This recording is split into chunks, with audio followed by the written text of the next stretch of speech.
हरे कृष्ण कृष्ण कृष्ण हरे हरे हरे राम राम राम हरे। তো আমরা জগন্নাথ লীলা শ্রবণ করলাম, ভালো লাগলো? সকলে শুনতে পেয়েছেন? তো এবার একটু ভগবানের কৃষ্ণর কথা আলোচনা করি। দেখুন, আগেকালকার দিনে এরকম ঘটনা ঘটতো যে কারুর বাড়িতে যদি সন্তান প্রসব হতো বা হবে জানা যেত, পাড়াগ্রামের কিছু বয়স্করা বা মেয়েরা সেখানে তার বাড়িতে উপস্থিত হতেন। কেন হতেন না, সেই বাচ্চা ভূমিষ্ঠ হওয়ার পর তাকে দর্শন করবে। তো নন্দবাবার বাড়িতে মা যশোদা সন্তান প্রসব করবেন, কৃষ্ণকে জন্ম দেবেন। এই দিনের ঘটনা। এখন কৃষ্ণ জন্ম নেবেন, পাখাটা একটু বন্ধ করে দাও, আওয়াজ হচ্ছে।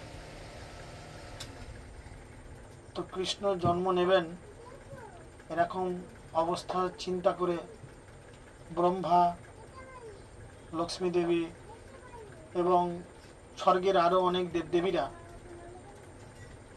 পৌঁছে গিয়েছেন নন্দবাবার বাড়িতে, এবং সেখানে শিবজিও পৌঁছেছেন তার সমস্ত পরিবার নিয়ে।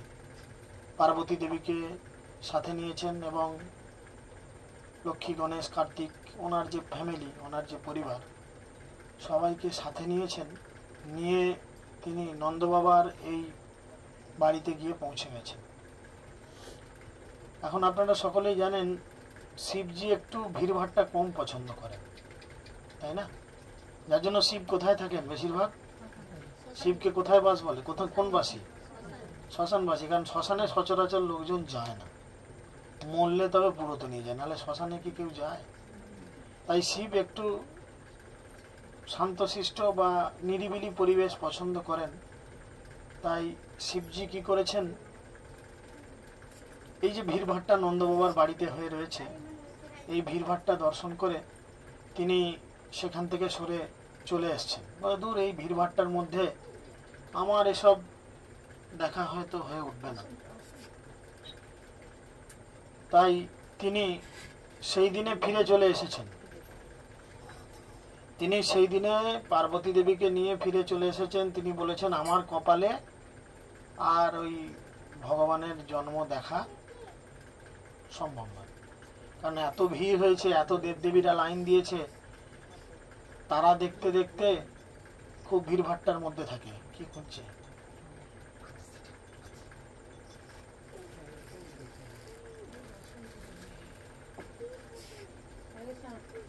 हरे कृष्ण कृष्ण कृष्ण हरे हरे हरे राम राम राम हरे। তো সেদিনে শিবজি দর্শন পেলেন না, তিনি ফিরে চলে আসলেন অত ভিড়ভাট্টা দেখে। এখন চতুর্থ দিনের দিন, কৃষ্ণ জন্মেছেন তার 4 দিনের দিন। ভালো করে শুনুন, শাস্ত্রে বলে এই ভগবানের এই লীলা কথা শ্রবণ করলে অবশ্যই আপনারাও কৃষ্ণের দর্শন পাবেন। গোটা লীলাটা মন দিয়ে শ্রবণ করুন। তো 4 দিনের দিন মহাদেব ইচ্ছা করলেন যে আমি কৃষ্ণকে দর্শন করতে যাব। এই চিন্তা করে যখনই তিনি বাড়ি থেকে বের হলেন, তখনই হোম মিনিস্টার ঘরে রয়েছেন, তাই না? আমরাও যখন বাড়ি থেকে বেরোই, হোম মিনিস্টার জিজ্ঞেস করে কোথায় যাবে, আজকে কোথায় নামট্ট, কার বাড়িতে নামট্ট, তাই না?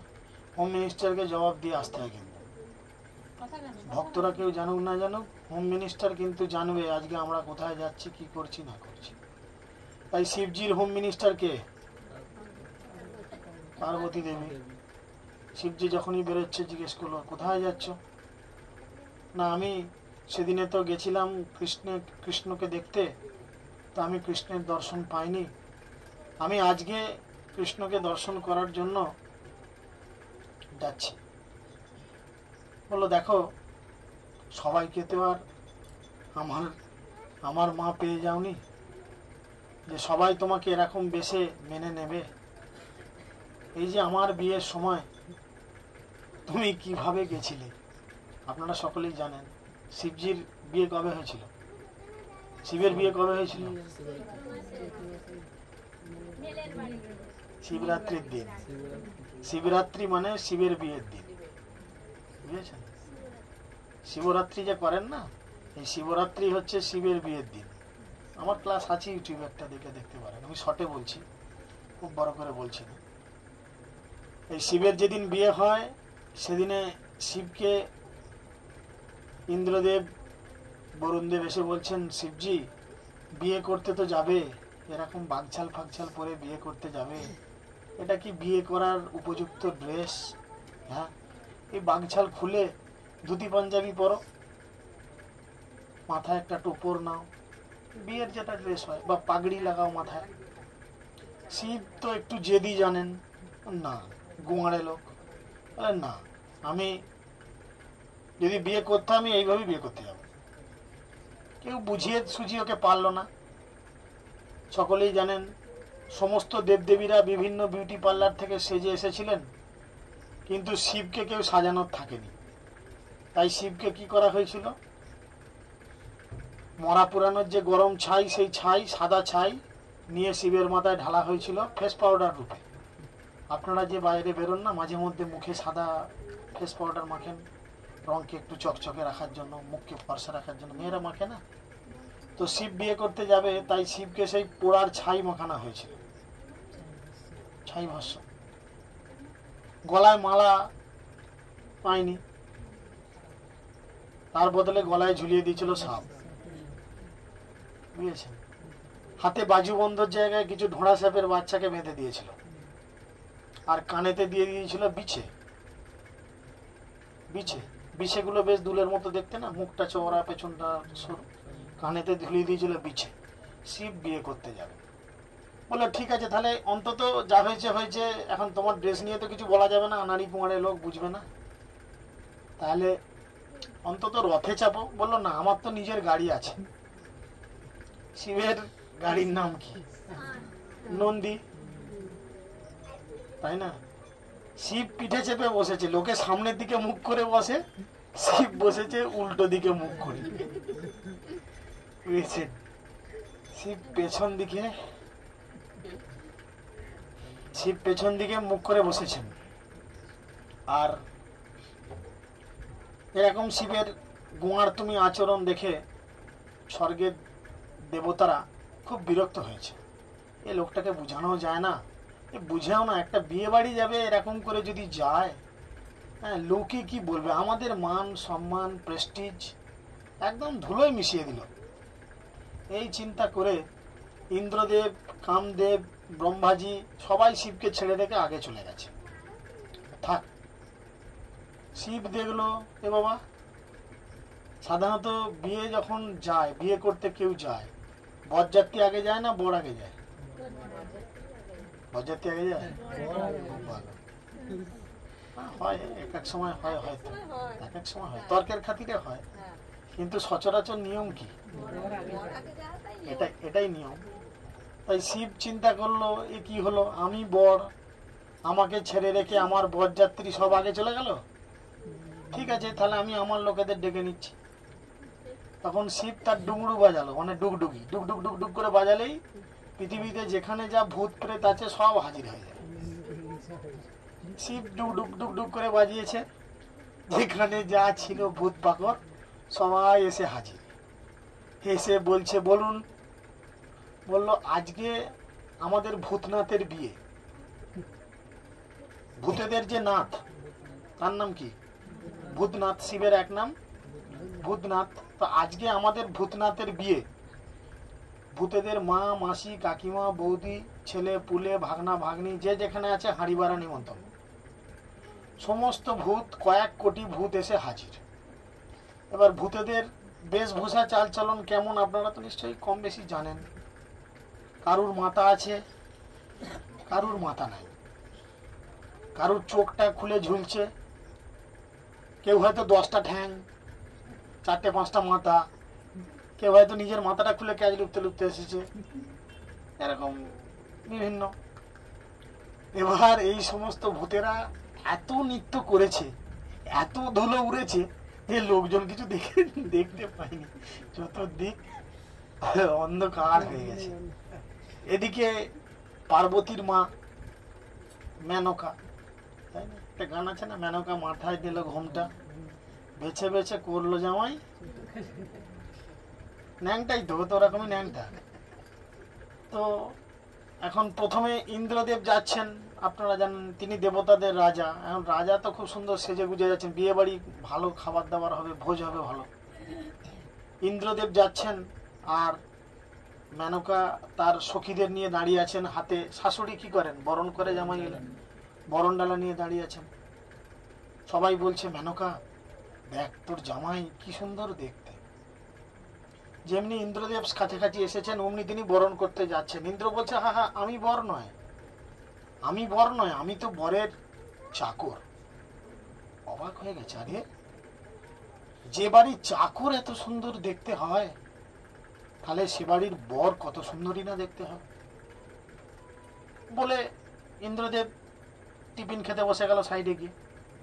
পেছনে আসছেন কামদেব। কামদেবকে অতি সুন্দর দেখতে। কামদেবকে দর্শন করে তখন সবাই বলা বলি করছে আহা এত সুন্দর জামাই, এ তো জামাইকে যে দেখবে সেই জামাইয়ের প্রেমে পড়ে যাবে।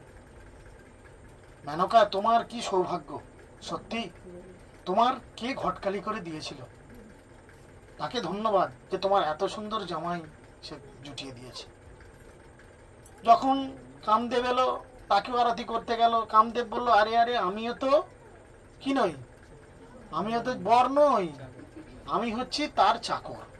সবাই অবাক হচ্ছে, আরে এক একটা চাকর আসছে এত সুন্দর, এত হেভি দেখতে, তাহলে বর না কত সুন্দর হবে। এদিকে বর আসছে, বরযাত্রী সব চলে এসছে, পেছনে বর আসছে, ভূতেরা সেই নৃত্য করতে করতে আসছে।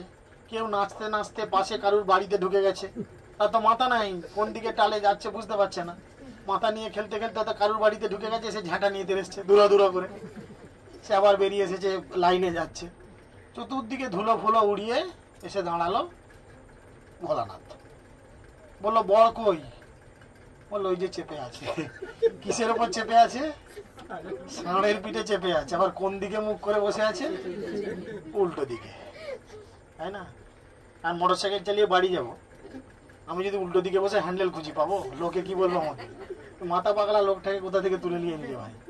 লোকে তো সামনের দিকে বসে চাপে, গাড়ি ঘোড়া যাই হোক, এই উল্টো দিকে চেপেছে।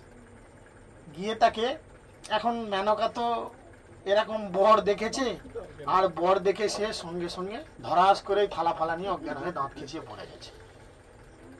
যে এরকম বর আমার মেয়ের, এত সুন্দরভাবে আমরা পার্বতীকে মানুষ করেছি, আর পার্বতীর কপালে এরকম বর লেখা ছিল। তাই সেই ঘটনার জন্য পার্বতীর মনে মনে একটা রাগ ছিল। পার্বতীর মনে মনে একটা খুব রাগ ছিল যে সবাইকে কি তুমি আমার মা পার্বতীর মা মেনকা পেয়ে গেছো? যে তোমার মতো এরকম অর্ধুলঙ্গ মানুষকে সবাই মেনে নেবে? আমার মা মেনে নিয়েছে বলে তুমি কি মনে করছো নন্দ বাবাও মেনে নেবে? তুমি কি ভাবছো সেখানে গেলে বাকিরাও তোমাকে মেনে নেবে? নন্দ বাবার বাড়িতে টাইট সিকিউরিটি, তুমি যদি এরকম অর্ধুলঙ্গ অবস্থায় বাঘছাল পরে, আর গলায় কি আছে, শিবের গলায় কি থাকে? সাপ, সাপ থাকে। এই সাপ খোপ নিয়ে তুমি যদি যাও, তোমাকে কেউ পাত্তা দেবে না।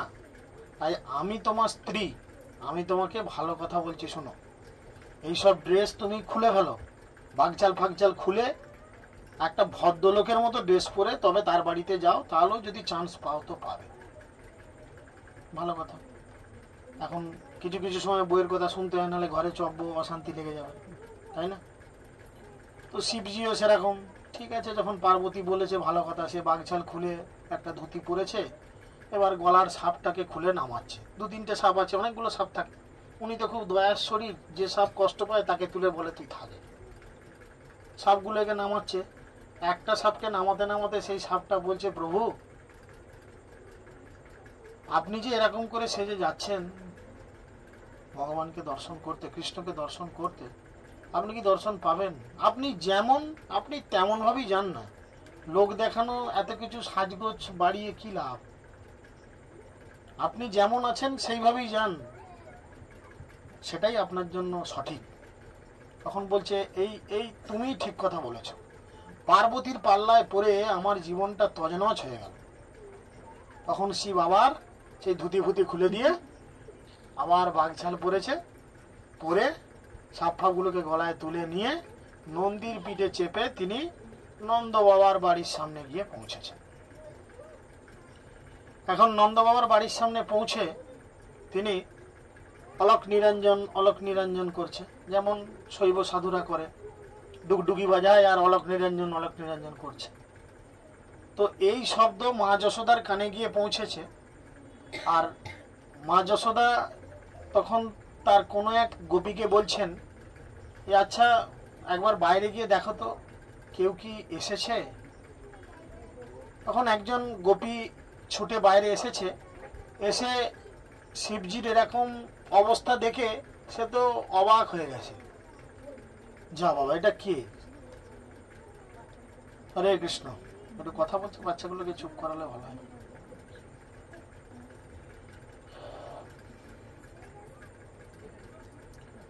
হরে কৃষ্ণ কৃষ্ণ কৃষ্ণ হরে হরে, হরে রাম রাম রাম হরে হরে।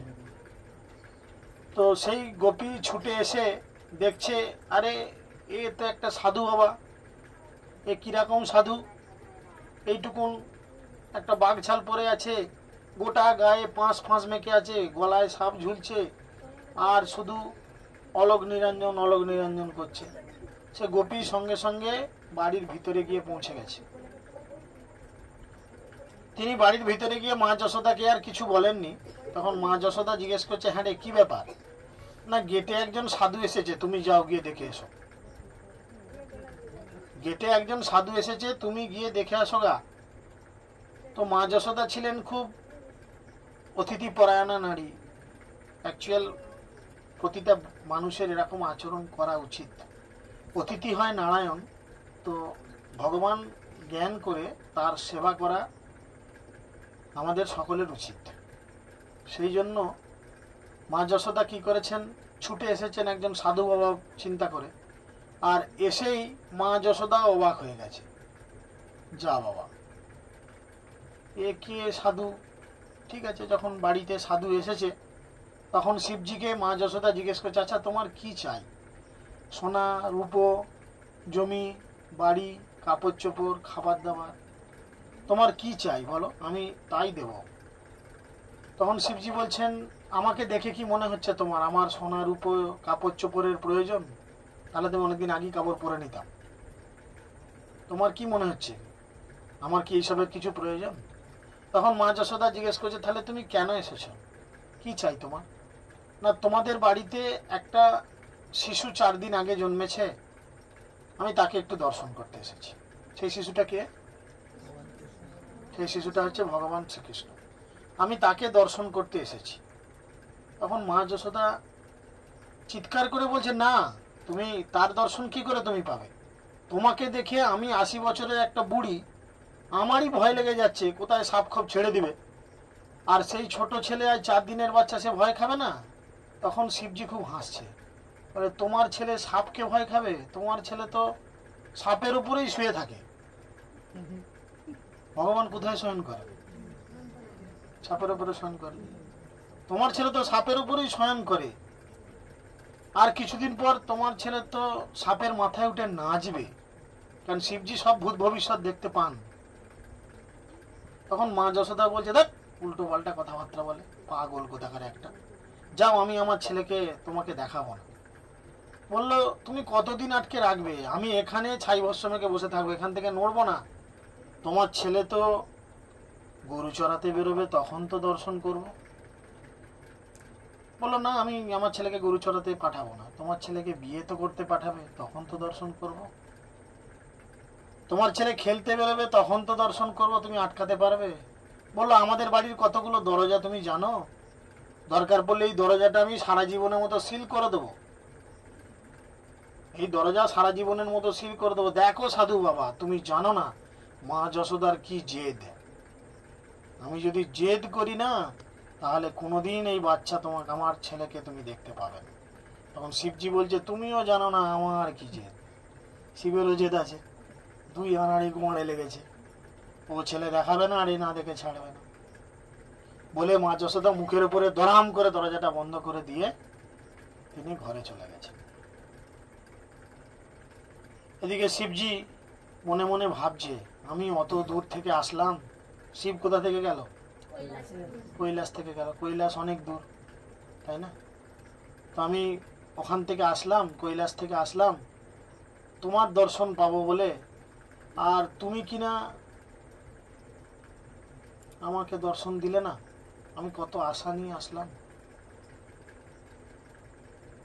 এখন ভগবান তার ভক্তের হৃদয়ের কথা বোঝেন। ভগবানের সঙ্গে শুদ্ধ ভক্তি যোগে থাকলে ভগবানের সঙ্গে শুদ্ধ ভক্তের কথোপকথনও হয়। তো শিবজি হচ্ছেন বৈষ্ণবদের মধ্যে সর্বোত্তম সর্বশ্রেষ্ঠ বৈষ্ণব। তাই শিবজি এই কথাগুলো কৃষ্ণের সঙ্গে মানসে বললেন। তো কৃষ্ণ বলছে দেখো আমি কি করব, আমার তো কিছু করার নেই। তুমি যদি আরো কয়েকদিন পরে আসতে আমি না হয় ছুটে এদিক ওদিক দিয়ে বেরিয়ে গিয়ে তোমাকে একটু দর্শন দিয়ে আসতাম, কিন্তু আমি তো এখন 4 দিনের বাচ্চা, আমাকে মানে কোলে করে নিয়ে গেলে তবে আমি এক জায়গা থেকে অন্য জায়গায় যেতে পারি, না হয়তো যেতে পারছি না। এখন বাচ্চাদের একটা অস্ত্র আছে জানেন তো, সবকিছু রাজি করানোর জন্য, কি বলেন তো? কান্না। তো শিবজি বলছে তাহলে তুমি সেই অস্ত্র প্রয়োগ করো।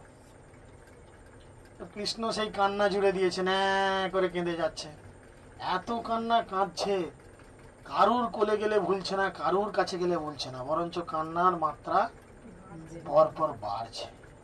মা যশোদা বলল নিশ্চয়ই কারুর নজর লেগেছে। তাই গোপীদের বললেন যাও রান্নাঘর থেকে একটু সর্ষে, একটু লঙ্কা, একটা লেবু, যেগুলোই নজর কাটানোর জন্য লাগে আর কি, তাই না, নিয়ে আসলো। মা যশোদা একটু এইসব তেল পোড়া জল পোড়ার করতে পারতেন, তিনি মন্ত্র বিড়বিড় করে পড়ে কৃষ্ণকে মুদিয়ে সেই ঘুরিয়ে দিয়ে বলল যা নজর কেটে গেল বলে ফেলে দিল। কিন্তু কৃষ্ণর কান্না তখনও থামে না, বরঞ্চ কান্না আরো বেড়ে গেল। তখন মা যশোদা গোপীদের সঙ্গে আলোচনা করে বললেন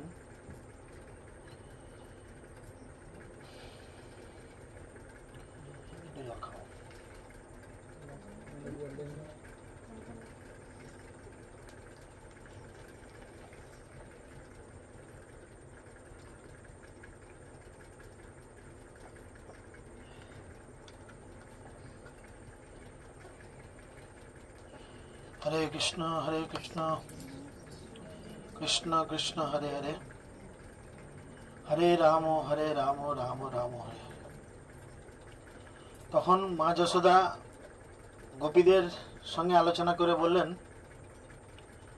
দেখো মনে হয় কৃষ্ণকে কারোর নজর লাগেনি, মনে হচ্ছে ভূতে পেয়েছে। কৃষ্ণকে মনে হয় ভূতে পেয়েছে, তাই এত কান্না করছে। তুমি যাও, ভূত ছাড়াতে পারে এরম কোন ওঝা যাকে পাবে নিয়ে এসো বলে একজন গোপীকে ওনার সেবিকাকে বললেন।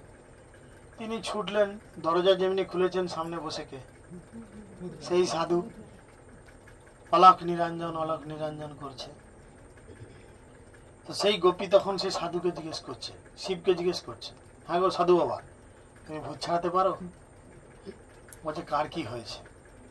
বলছে এই যে এ বাড়ির ছেলেটা 4 দিন বয়স, খুব কাঁদছে, কিছুতেই কান্না থামানো যাচ্ছে না, তো তুমি কি পারবে ভূত ফুত ছাড়াতে? বললো আমার নাম হচ্ছে শিবের নাম কি? আমার নাম ভূতনাথ, আর আমি ভূত ছাড়াতে পারবো না? তুমি কি বলো কি? বললো অত তোমার জানার দরকার নেই, তুমি পারবে কিনা বলো। বললো হ্যাঁ, না পারার কিছু নেই, আমাকে ছেলের কাছে নিয়ে চলো অথবা ছেলেকে আমার কাছে আনো। আর শিব তো ওই জন্যই এসেছে কৃষ্ণকে একবার দর্শন করার জন্য। তো বাড়ির ভেতরে গিয়ে মা যশোদাকে সেই গোপী বললো, মা যশোদা তুমি তোমার জেদ পরিত্যাগ করো, এত জেদ মেয়ে ছেলেদের ভালো না, এত জেদ করো না। তুমি কৃষ্ণকে নিয়ে চলো, উনি ভূত নাকি ছাড়াতে পারেন। বলল ওর সঙ্গে তো কিছুক্ষণ আগে আমার ঝগড়া হলো, তাই না? মা যশোদা শিব ঝগড়া করেছে খুব, কিছুতেই দেবো না, বলেছে দিতে হবে, হেন তেন। ওর কাছে আমার ছেলেকে নিয়ে যেতে বলছিস, ওর কাছে যে ছেলেকে নিয়ে যাবো, দেখেছিস ওর গলায় কি ঝুলছে? সাপ ঝুলছে। যদি ওর দু একটা আমার ছেলের উপরে চলে আসে তাহলে কি হবে বলতো? ভয় পাবি মায়েরা। তো যাই হোক, মা যশোদা উপায় কিছু না পেয়ে কৃষ্ণকে কালো কাপড় দিয়ে মুড়েছে, মুড়ে কোলে করে যখনই ঘর থেকে বেরিয়েছেন, কৃষ্ণ ভোলে বাবাকে দেখেছেন আর ভোলে বাবা কৃষ্ণকে দেখেছেন। কৃষ্ণর কান্না সঙ্গে সঙ্গে থেমে গেছে, ম্যাজিক হয়ে গেছে। তখন একটু দূরত্ব রেখেই একজন গোপী বলছে, দেখেছ, কোনো মন্ত্র পড়লো না, কিছু না, হ্যাঁ, তোমার ছেলে বাইরে আসতেই, সাধুর কাছে আসতেই কেমন কান্না থেমে গেল। তখন মায়েদের তো একটু উটখানো বাতিক থাকে, একটু হাত দেখানোর বাতিক, সাধু দেখলে একটু হাত দেখানোর নেশা থাকে লোকের, আমার হাতটা দেখো তো কি আছে না আছে। তখন মা যশোদা বলছে, আচ্ছা সাধু বাবা তুমি হাত দেখতে পারো? বললো, হ্যাঁ আমি সব পারি। কি পারি না? সব পারি। আমার ছেলের হাতটা দেখো তো একটু। বলো তাহলে আমার কোলে দাও, তাহলে তো হাত দেখতে হবে, হাত দেখতে হলে এইটুকু ছেলেকে কোলে নিতে হবে। বলো না না, তোমার কোলেও ছেলেকে দেয়া যাবে না, কারণ তোমার গলায় সব ঝুলছে বিষধর সাপ, একটা যদি আমার ছেলের গায়ে উঠে যায় খুব বিপদ হবে। তখন দূর থেকেই শিবজি কৃষ্ণের হাত দর্শন করলেন এবং তিনি বললেন, তোমার এই ছেলে একদিন বিশাল বড় রাজা হবে এবং সারা জগৎ তিনি শাসন করবেন, তার প্রচুর সেনা, প্রচুর লোকজন তার সেবায় থাকবে। খুব ভালো। আর কি না, আর কি জানতে চাও বলো? বলো ওই আমার ব্যাপারটা একটু জানো, আমার কবে ছেলের বিয়ে হবে, বৌমা আসবে। তখন শিবজি আবার হাত পড়লেন, পরে বললেন, আরে এর তো শুধু বিয়ে নয়, বিয়ের সিরিজ লেখা আছে। এ শুধু একটা বিয়ে নয়, বিয়ের সিরিজ লেখা আছে। কেননা এর 16,108 বিবাহ হবে। শুনেই মা যশোদা বলছে, তোমার মাথাটা গেছে একদম, লোকে একটা নিয়ে পাগল হয়ে যায়, এর 16,108টা বিয়ে হবে? হ্যাঁ, আচ্ছা তিনি ভগবান, হতেই পারে। বললো হ্যাঁ হবে, ইত্যাদি ইত্যাদি। আপনারা লক্ষ্য, এবং তিনি এই জগতের মানুষকে কৃপা করবেন। তো কৃষ্ণ কান্না থেমেছে, কিন্তু ছেলে আমার কোলে এত সুন্দর হাসি খুশিতে থাকতো, সে ছেলে কেন মুখটা গোমড়া করে আছে সাধু বাবা? ছেলে কৃষ্ণ ছেলেবেলা থেকেই হাসি খুশি থাকতো, আপনারা লক্ষ্য করেছেন। মুখটা গোমড়া করে ছেলে কেন হাসছে না? বললো ওর কানে একটু মন্ত্র দিতে হবে, বুঝেছেন, কানে মন্ত্র দিতে হবে। তখন শিবজি কিছু মুখে বিড়বিড় বিড়বিড় করলেন এবং কৃষ্ণর কানের কাছে গিয়ে কিছু একটা বললেন, বলতে কৃষ্ণ খিলখিলিয়ে হেসে উঠল। তো সাধুগুরু বৈষ্ণবের কবিতার পদকীর্তনে লিখছেন, শিবজি কি বলেছিলেন জানেন? কি বলেছিলেন শিবজি? কি বলেছিলেন? শিবজি কানের কাছে গিয়ে ফুসফুস করে বলেছিলেন, রাধে রাধে। আর যেমনি রাধা রানীর নাম তিনি স্মরণ করেছেন, সঙ্গে সঙ্গে তিনি খিলখিল করে হেসে উঠেছেন। তো এখন ছেলে হাসছে কোলে, মা এর খুব আনন্দ হয়েছে, ছেলের ভূত ছেড়ে গেছে, মায়ের মনে খুব ভরসা হয়েছে সাধু বাবাকে। তখন আরো কিছু বলতে চাইছেন, যে ছেলে গোপীদের বস্ত্র হরণ করবেন, হ্যাঁ, বিভিন্ন পাড়া গায়ে এমন কোনো মেয়ে ছেলে থাকবে না তার সঙ্গে প্রেম করতে বাদ দেবে, ইত্যাদি বলতে যাচ্ছে। কৃষ্ণ দেখছে তো আমার ক্যাসেট বাজিয়ে দিচ্ছে। কৃষ্ণ তখন হাত জোর করে ভোলে বাবাকে বলছে, ভোলে বাবা এবার তো হয়েছে আমার দর্শন, যাও না, মা পার্বতী তো অপেক্ষা করছে তোমার জন্য, আর কেন আমাকে ঘাঁটছো এখানে, এবার কেটে পড়ো, এবার আমাকে আমার গুপ্ত লীলা গুপ্ত ভাবে চালু করতে দাও। তখন শিবজি ভগবানের ইশারা বুঝলেন এবং প্রণাম নিবেদন করলেন মা যশোদাকে এবং আজ্ঞা চাইলেন, আমি আসি। তো তখন মা যশোদা বললেন, না না, তুমি তুমি এখান থেকে কোথাও চলে যেও না, কারণ ভবিষ্যতে যদি আমার লালাকে, অর্থাৎ ছোট ছেলেকে হিন্দিতে লালা বলে, ভবিষ্যতে যদি আমার লালাকে আবার ভূতে ধরে তাহলে আমি কোথায় খুঁজতে যাব? তার থেকে তুমি এই ব্রজেই অবস্থান করো, আমি তোমার কাছেই যাব, তুমি কি করবে? আচ্ছা। তাই তখন থেকে শিবজি বৃন্দাবনে রয়েছেন। কি হিসাবে রয়েছেন? আশেশ্বর মহাদেব।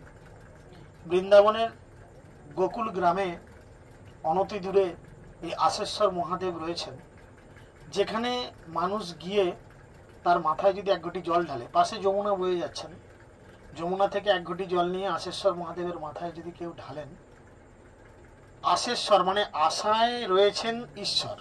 কাকে? কার আশায়? কি আশায়? কিসের আশা করেছিলেন শিব? ভগবানকে দর্শন। তাই এই লীলা শ্রবণে এবং শিবের মাথায় জল দানে আমরা একদিন না একদিন কৃষ্ণের দর্শন পাবই পাব। সেই থেকে কৃষ্ণ রইলেন ব্রজেতে। 3টে পর্বত রয়েছেন বৃন্দাবনে, তিনটি পর্বত রয়েছে। তখন থেকে শিবজি রইলেন যে স্থান, সেই স্থানকে বলে নন্দীশ্বর পর্বত। তিনি নন্দীশ্বর পর্বতে আশেশ্বর মহাদেব রূপে অবস্থান করছেন, যেটা গোকুলের অনতি দূরে নন্দীশ্বর পর্বত। আর দ্বিতীয় পর্বত কি? ব্রহ্মগিরি পর্বত। ব্রহ্মাজি এই ব্রজধাম সৃষ্টি হওয়ার পূর্বে মনে মনে ভগবানের কাছে, শ্রীমতী রাধারানীর কাছে প্রার্থনা করেছিলেন যে আমি শ্রীমতী রাধারানীকে আমার মস্তকে ধারণ করব। তাই ব্রহ্মজি ব্রহ্মগিরি পর্বত রূপে অবস্থান করছেন। ব্রহ্মার কয়টি মাথা? 4টি মাথা। কে বলে 3টে? 4টে মাথা। তো এই যে ব্রহ্ম পর্বত, যেটা অবস্থান করছে বর্ষনা, যেখানে রাধারানীর লীলাভূমি বর্ষনা, যে পর্বতের উপরে ব্রহ্মগিরি পর্বত, এই পর্বতেরও 4টি শৃঙ্গ আমরা পরিক্রমা করেছি, 4টি শৃঙ্গ। এবং ব্রহ্মা গেল, শিব গেল, বাকি রইল কে? বিষ্ণু। বিষ্ণু কোন পর্বত? আপনারা সকলেই জানেন, গিরিরাজ, গোবর্ধন। তো এই ব্রজে এই 3 পর্বত অবস্থান করছেন এবং 4জন শিবজি অবস্থান করছেন, এই ব্রজকে রক্ষা করছেন এবং কৃষ্ণের বিভিন্ন লীলা তারা দর্শন করছেন। হরে কৃষ্ণ কৃষ্ণ কৃষ্ণ হরে হরে, হরে রাম রাম রাম হরে